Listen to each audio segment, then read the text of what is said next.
So let's read the question. The question says, given below are two statements. Statement 1 says pure aniline and other arylamines are usually colorless, and statement 2 says arylamine get colored on storage due to atmospheric reduction.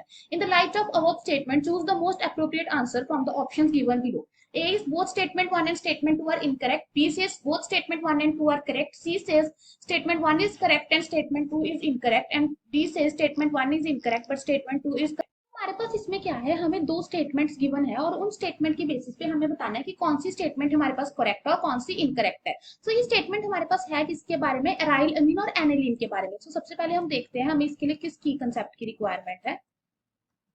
सो इस question को करने के लिए हमारे पास हमें physical properties जो है वो पता होना चाहिए ऑफ एराइल अमीन.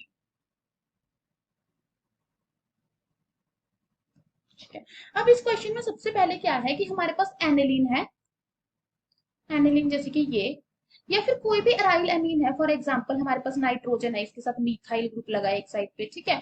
सो कोई भी हमारे पास एराइल अमीन है, ये क्या होते हैं, यूजुअली कलरलेस होते हैं. ये स्टेटमेंट हमारे पास सही है कि जो ये इसकी फिजिकल प्रॉपर्टीज है अमीन्स की, ज्यादातर जो एराइल अमीन्स है ये क्या होते हैं हमारे पास, कलरलेस होते हैं. अब क्या होता है कि लेकिन अगर हम इन एराइल अमीन्स की ऑक्सीडेशन कर दे एयर की प्रेजेंस में, सो क्या हो जाएगा, ये ऐसे कंपाउंड्स देते हैं हमारे पास जो क्या होते हैं, कलर्ड हो जाते हैं, ठीक है.